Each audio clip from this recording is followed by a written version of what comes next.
Salam sejahtera untuk kita semua. Perkenalkan, nama saya Gunawan Adiputra Ketaren. Saya adalah salah satu guru SMA Negeri 1 Mau, Kabupaten Nias, Kecamatan Mau, Provinsi Sumatera Utara. Dalam hal ini saya juga menyampaikan bahwa saya sekaligus mahasiswa PPG dalam jabatan tahun 2022 Angkatan 1 di LPTK Universitas Negeri Medan. Pada hari ini, Kamis 6 Oktober 2022, saya akan melaksanakan praktik uji kinerja dengan materi berkarya seni rupa 3 dimensi dengan tatap muka. Selamat menyaksikan.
Selamat siang, Bu. Siang, Pak. Gimana? Apa kabarnya anak Bapak? Baik. Sehat ya? Iya. Semangat kan? Semangat. Berdiri dulu. Buat dulu tepuk semangatnya. Sebelum biar semakin semangat kita. Tepuk semangat.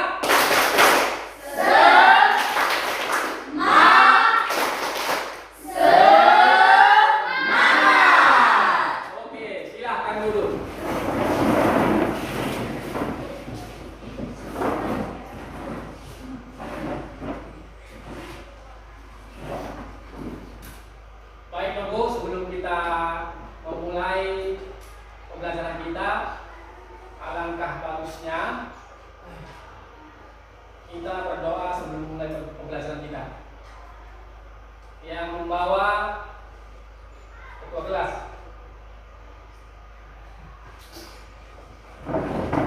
Teman-teman, sebelum kita memulai pembelajaran kita, mari kita berdoa dimulai.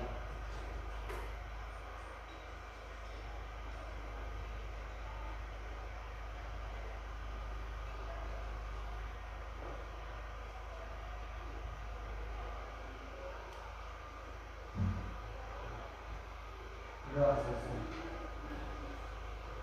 Oke. Terima kasih itu ya. Selamat. Baik, Bapak akan mengecek kehadiran kalian. Apakah anak-anak Bapak semua hadir di hari ini? Andika, Hadir Pak. Agustina, Hadir, Pak. Berkat, Hadir Pak. Desta Mawati, Hadir, Pak. Evi, Hadir, Pak. Indra, Hadir Pak. Lydia, Hadir, Pak. Liz, Hadir, Pak. Mei, Hadir Pak. Natalia, Hadir, Pak. Nike, Hadir, Pak. Serikat, Hadir, Pak. Selvi, Hadir, Pak. Selvin, Hadir, Pak. Yafeti, Linda, Chelsea. Hadir, Pak. Hadir semua anak Bapak ya? Iya, Pak. Oke. Semangat ya, Bu? Semangat. Buat anak-anak Bapak harus semangat. Jadi sebelum kita memulai materi pembelajaran kita, alangkah bagusnya kita menyanyikan lagu wajib agar kita sebagai bangsa Indonesia ini semakin mencintai ya. Sebagai warga negara Indonesia kita harus mencintai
berkarya seni rupa Dua dimensi. Ada yang masih mengingat? Saya. Oke, Chelsea. Ayo Chelsea. Oke, minggu lalu kita telah belajar seni rupa dua dimensi. Yang masih saya ingat tentang seni rupa dua dimensi yaitu sebuah karya yang hanya menyatukan dua unsur saja, yaitu panjang dan lebar. Contohnya seperti lukisan yang hanya kita bisa melihatnya dari pandangan ke depan, tidak bisa kita lihat dari bawah, atas, dan belakang. Dan juga di dalam membuat karya seni rupa dua dimensi itu ada beberapa teknik, yaitu teknik basah dan teknik kering. Di dalam teknik kering itu seperti teknik arsil dan busel, sementara di teknik basah itu seperti teknik transparan dan teknik aquarelle. Demikian. Baik, terima kasih. Cukup jelas ya? Mengetahui bagaimana tekniknya, bagaimana proses membuat, apa aja medianya, jenisnya apa saja, itu sebagai sarana belajar. Ya kan? Tujuan pembelajaran kita mempelajari seni rupa tiga dimensi ini, yang pertama adalah peserta didik dapat menganalisis jenis, tema, dan nilai estetis dalam berkarya seni rupa tiga dimensi. Yang kedua, peserta didik dapat mengevaluasi jenis karya tiga dimensi. Dan yang ketiga, peserta didik dapat menganalisis teknik bahan berkarya tiga dimensi. Di sini nanti kalian akan mendiskusikan di LKPD. Nanti Bapak akan membuat kelompok kecil dari kalian semua. Di situ kita akan membahas, menganalisis ya. Nanti Bapak akan berikan itu. Di sini. Nah, karya tiga dimensi. Pertama, ada gambar tubuh tadi. Kedua, batu. Gimana? Ini ya, karya tiga jenisnya ya. Kira-kira ini apa? Patung ya? Iya. Patung. Ini apa? Kalau ini patung, ini apa? Tugu ya? Tugu. Ya memang ini lompat batu. Benar. Tapi ini tugu lompat batu ya. Yang biasa dipakai. Oke guys, untuk banyak kita butuhkan, pertama kardus ya guys. Ini nanti kardus ini untuk membuat miniaturnya ya. Oke, untuk bahan yang kedua yaitu lidi ya guys. Oke, selanjutnya alat-alat yang kita butuhkan untuk membuat miniatur adalah cutter, spidol snowman ya guys, dan pensil dan penghapusan juga ya. Gunting, spidol snowman. Untuk spidol snowman ini fungsinya nanti untuk mewarnai jendelanya ya guys. Guys, kita lem tembak. Jika kalian tidak punya lem tembak, kalian bisa menggunakan lem power dulu ya guys. Oke, mungkin itu saja untuk alat-alat dan bahannya.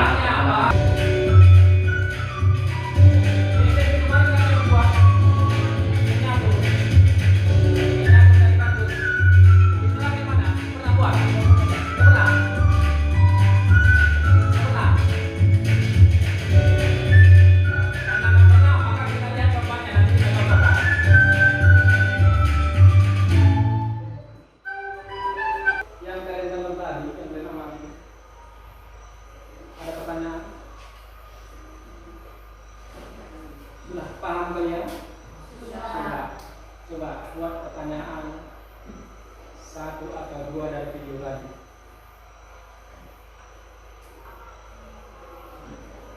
Sudah tahu dong. Kalau Bapak tanya, bagaimana prosesnya tadi? Ada yang bisa menjelaskan? Tidak merusakkan kita. Jadi setelah membuat pola, maka kita akan membuat bentuk-bentuk yang akan dibutuhkan di dalam karya kerajinan yang akan dibuat. Terima kasih. Oke, luar biasa. Jadi dari tutorial ini tiga dimensi, seni rupa tiga dimensi adalah karya seni yang memiliki sisi panjang, lebar, tinggi, volume. Bisa dilihat dari segala arah. Jadi karya seni rupa tiga dimensi adalah Karya seni yang memiliki ruang. karya seni yang memiliki ruang ya. Ya. Ingat itu ya, Iya. jangan disamakan.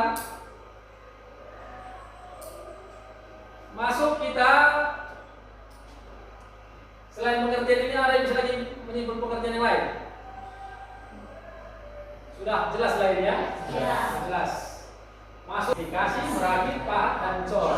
Ini kata-kata yang sering kalian dengar yang mana? Cor ya? Iya. Pahat, Merakit. merakit, aplikasi. Kira-kira ada yang tahu aplikasi apa? Baru dengar kalian kan Bu tadi aplikasi? Iya. Kayak aplikasi handphone aja ya. Aplikasi, mengaplikasikan. Berarti teknik aplikasi adalah Teknik dari yang dimanfaatkan dalam seni menjahit. seni menjahit. Kenapa begitu? Diaplikasikan ya. Berarti disatukan, Yang nyusun. menyusun seperti itu ya. Karena itu untuk menggunakan caranya menyusun beberapa potongan yang sudah dibentuk lalu diadukkannya dengan jari. Nah, itu tanya aplikasi ya. Contohnya gambar boneka, boneka ya, bukan gambar boneka. Contohnya akan menyampaikan tugas diskusi hari ini, maka kalian Bapak bagi kelompok kecil ya. Anggota Bapak akan 16 orang, maka jadi bagi 4 kelompok. Masuk ke kelompoknya masing-masing yang kita kemarin sudah bentuk. Kelompok 1, 2, 3, 4. 1, 2, 3, 4.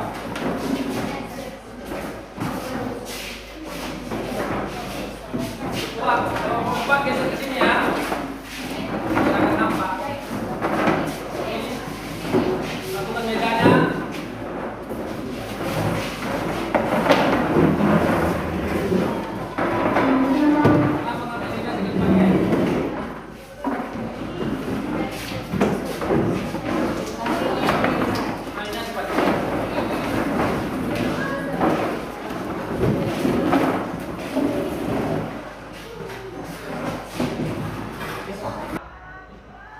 Di sini akan Bapak bagikan RKPD yang kita bahas adalah gambar-gambar ini.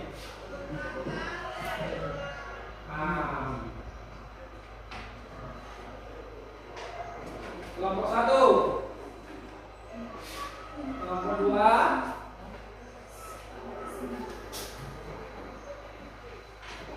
kelompok berapa ini? 3 ya. 3.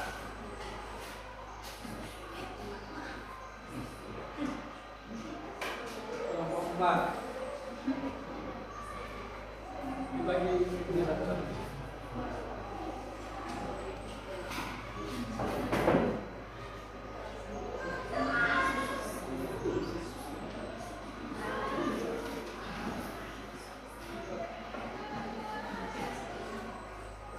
Lebih.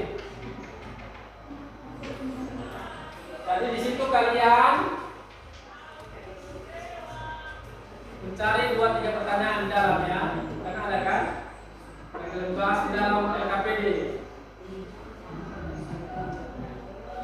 Bapak akan memberikan materi ya, biar kalian bisa mengumpulkan informasi. Ini kelompok 2, kelompok 3,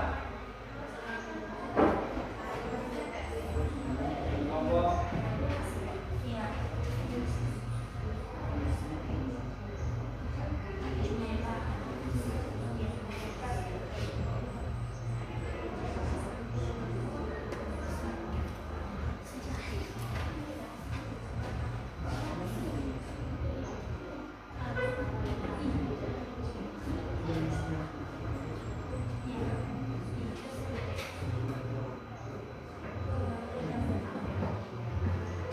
semua dikerjakan Bu. Apabila ada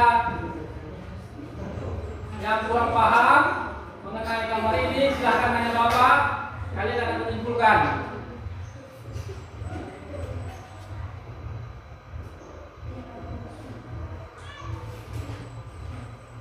Ini gambar apa? Karya 3 dimensi yang ada di lingkungan kita nih ya, Bu.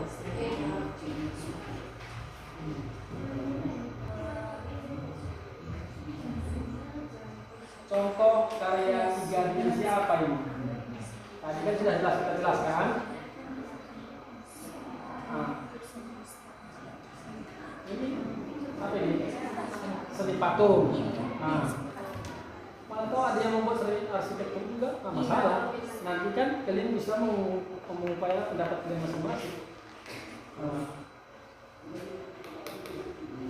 bisa tekniknya yang ditanya. Iya. Ini teknik merakit. Kalau teknik merakit itu, ini dia merakit yang di atas. Ini, ya kan? Ingat teknik memahat itu adalah mengurangi ya. Iya. Itu untuk mengurangi. Merakit.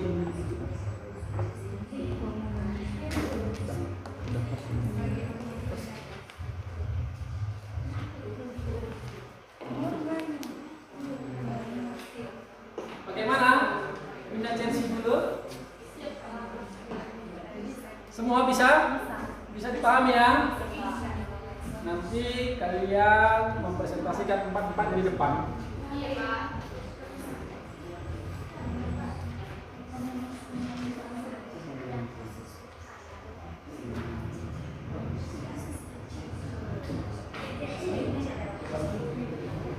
Tengok lagi ya, mana tahu ada tambahan-tambahan. Nanti berbeda dengan teman-teman kamu bisa sanggah.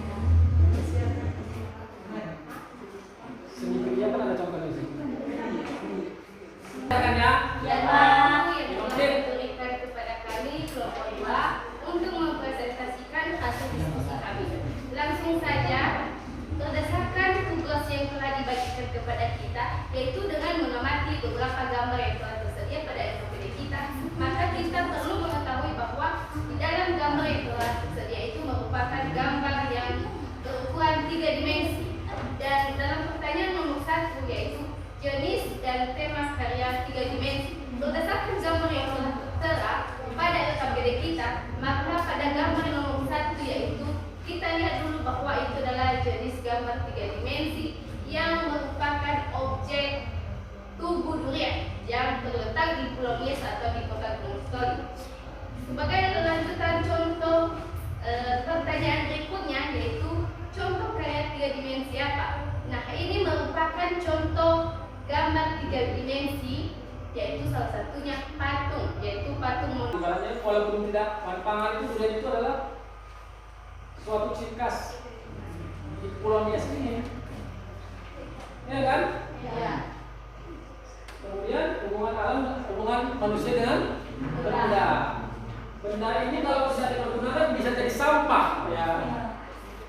Tapi karena manusia mempergunakan benda menjadi suatu karya seni, maka menjadi mempunyai nilai estetis.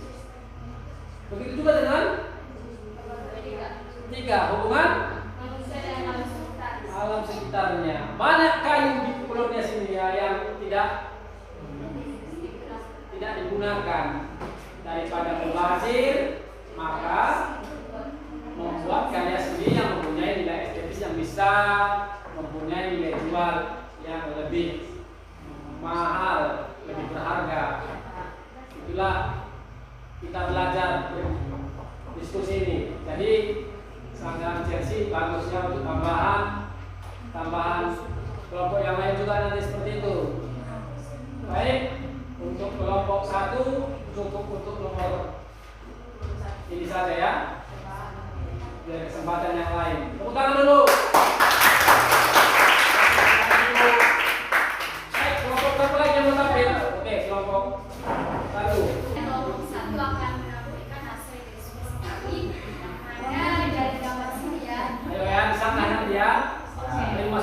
seperti anak bapak dan Chelsea. Oke, silakan. Gambar nomor 1. Jadi sudah dilihat ya nomor satunya. Pertanyaannya di situ adalah teknik berkarya. Tentu saja dalam gambar ini kita tahu bahwa itu adalah teknik merakit, yaitu dengan menyambung potongan-potongan bahan tertentu sehingga nanti dapat terbuat hasil atau hasil karya ya. Jadi fungsinya di sini yang telah kami terapkan yaitu hasil karya ini dapat mengutamakan nilai keindahannya. Jadi dia tidak utama dulu dalam guna manfaatnya. Jadi nomor 2 ini ya gambarnya, silakan lihat, menganyam. Jadi itu adalah teknik berkarya itu menganyam. Contohnya di sini adalah seperti bambu ya. Jadi terus ada juga itu seperti yang dapat bisa dibuat seperti tikar ya. Jadi fungsinya di sini adalah kita tadi telah bahas bahwa ini lebih dulu mengutamakan nilai manfaatnya, tidak nilai keindahannya. Jadi dia biasanya sering kita temukan dalam kebutuhan kita sehari-hari dalam rumah tangga. Nomor 3, teknik berkarya. Jadi teknik berkarya ini itu adalah casting. Jadi dia membutuhkan semennya. Jadi dia melakukan pengecoran semen. Terus sebagai fungsinya yaitu dapat kita telah ketahui bahwa salah satu fungsinya ini adalah dapat bisa menjadi daya tarik wisata. Contohnya jika ada yang berkunjung ya dari daerah-daerah mana. Terus monumen ini juga dapat bisa berfungsi sebagai peringatan peristiwa gempa dan tsunami di Nias. Demikian. Ada sanggahan dari kalian, anak bapak? Tadi kalau kita menilai fungsi, mereka sudah menjelaskan fungsinya dengan baik. Ada sanggahan? Oke. Berdiri, coba. Ya, sebagai sanggahan dari kami pada nomor 3 yaitu teknik casting tadi kan? Ya. Teknik casting itu kita perlu ketahui bahwa itu pengertiannya merupakan patung dengan bahan yang dicairkan dengan menggunakan alat cetakan. Nah, itu merupakan sebagai teknik berkarya casting. Kemudian kalau kita ketahui berdasarkan gambar yang nomor 3 tersebut, di sini kita memiliki perbedaan. Kalau disebutkan di sini yaitu teknik arsitektur, di mana teknik arsitektur itu merupakan teknik yang berupa bangunan. Gambar di atas yang merupakan gambar nomor 3 itu merupakan gambar bangunan, di mana dia di situ menggunakan berfungsi sebagai sarana maupun prasarana untuk aspek baik dari aspek berlindung maupun untuk beraktivitas, dan merupakan sebagai peringatan gempa yang pernah ada di dunia sebelumnya. Oke, tepuk tangan. Masukkan tambahannya ya. Berarti teknik apa tadi? Teknik arsitektur. Arsitektur. Yang mereka bilang teknik casting itu coba dijelaskan. Teknik casting merupakan pembuatan patung dengan bahan yang dapat dicairkan dan dapat mengeras setelah dituangkan ke dalam cetakan sehingga bentuknya sama dengan cetakan. Nah, benar ya. Berarti kira-kira di tubuhnya itu teknik casting mungkin di kelompok 1 merasa teknik mengecor. Padahal yang dominan itu bukan mengecor ya, tapi teknik arsitektur ya. Nah, kalau yang namanya mengecor sama dengan membuat tadi seni botol, kan sama kan, botol sama gantungannya. Ada lagi gantungan kunci. Oke, tepuk tangan untuk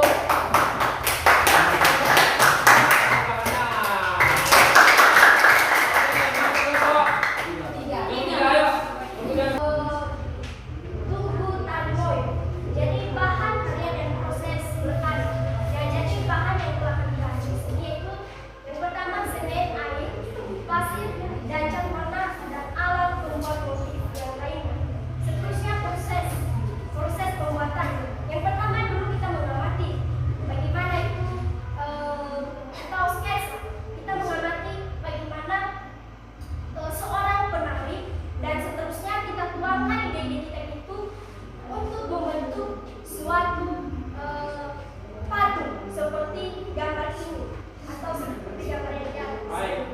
Seterusnya,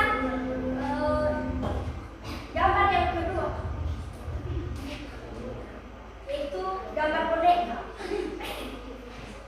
Nah, jadi sebagai bahan dan proses berkarya, bahannya yaitu kain perca, benang, kapas, dan sebagai prosesnya setelah disiapkan kain perca dan juga benang dan juga kapas, maka dijahit.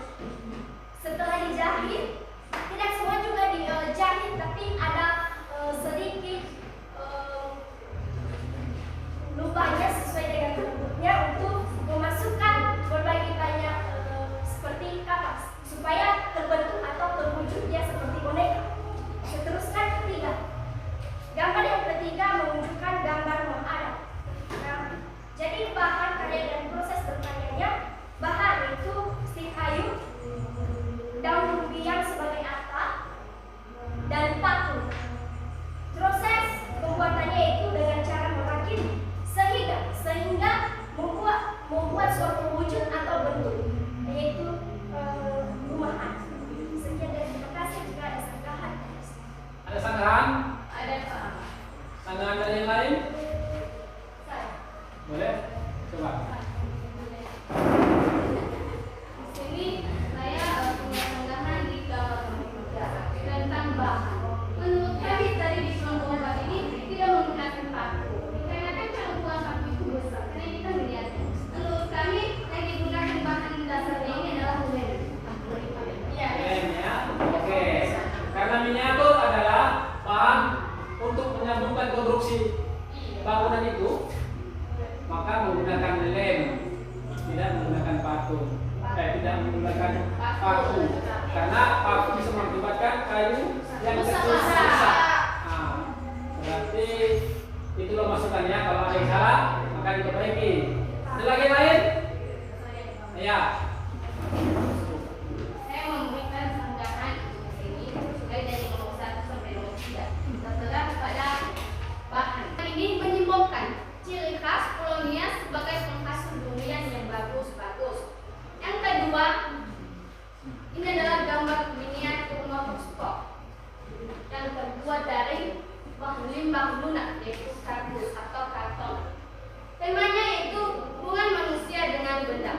Ketika kita tidak bisa mengolah benda yang berserakan, sampah-sampah seperti kardus ini akan bisa membuat lingkungan kita, negara kita ini kotor, berpolusi. Nah, maka muncul ide bagaimana supaya karton-karton tersebut tidak berserakan, itu dengan membuat berbagai kerajinan tangan yang dapat menghasilkan nilai estetis, keindahan, dan bisa juga bernilai rupiah. Kemudian nomor 3, itu ini adalah gambar seni patung atau ukiran dengan cara memahat, mengurangi dari bentuk sebuah benda. Ini adalah kayu. Temanya itu hubungan manusia dengan alam sekitar. Tentu saja, kan di lingkungan kita ini banyak berserakan kayu-kayu yang tidak digunakan. Paling tidaklah digunakan di rumah menjadi juga bahan bakar. Nah, apa semua itu kan bisa karena di lingkungan kita ini banyak banget kayu-kayu yang tidak bisa digunakan lagi. Jadi kita bisa membuat sebuah karya kerajinan tangan. Contohnya di atas ini adalah mengukir. Gambar-gambar di atas adalah gambar hewan, piaraan hewan, sehingga mempunyai hubungan kita, hubungan manusia dengan alam sekitar, memanfaatkan kayu sebagai karya seni yang bernilai. Demikian dulu penjelasan dari kami. Jika ada sanggahan, komentar, pertanyaan, dipersilakan. Sudah jelas? Sudah Cukup jelas ya? Ya. Oke.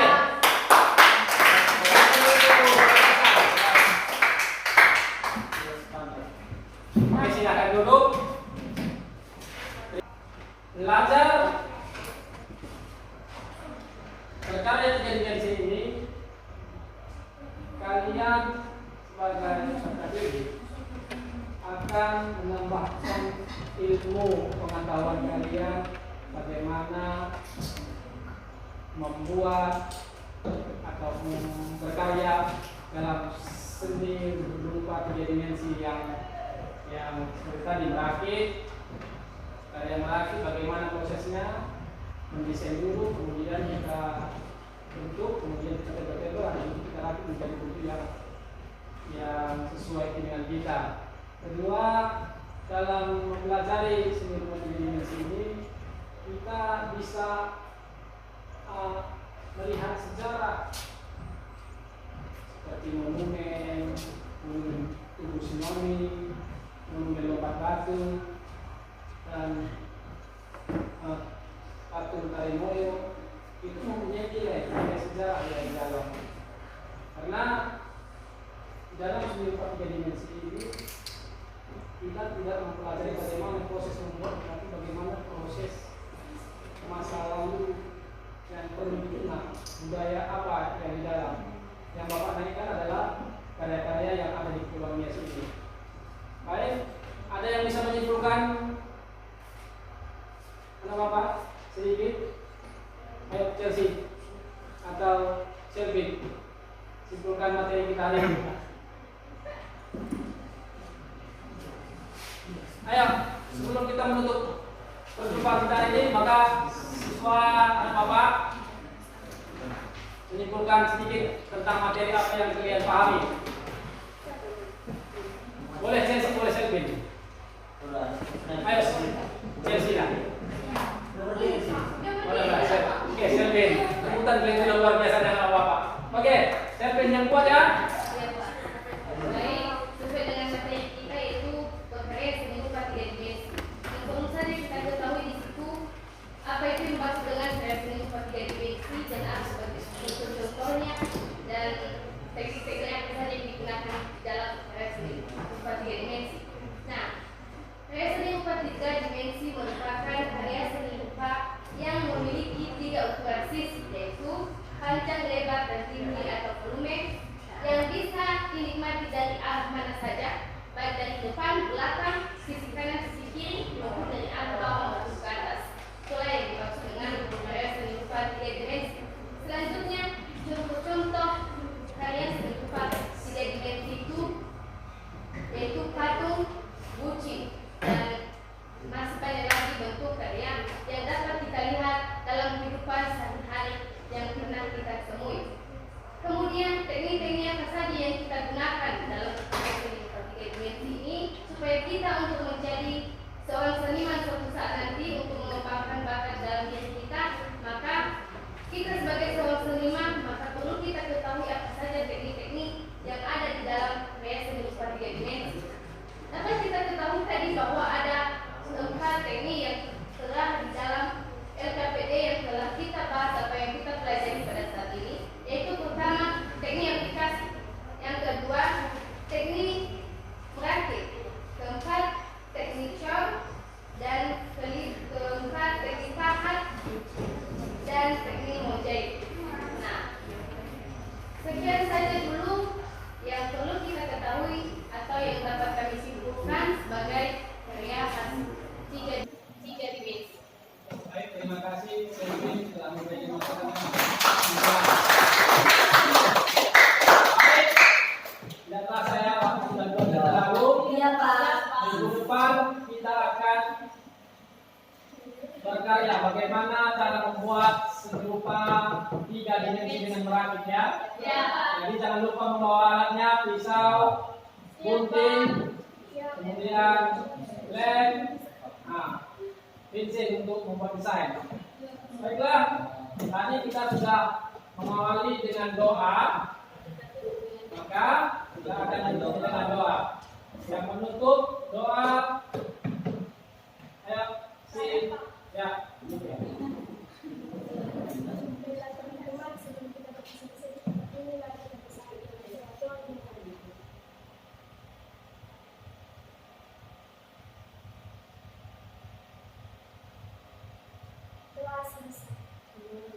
Amin. Coba dulu beri semangat. Tepuk tangannya.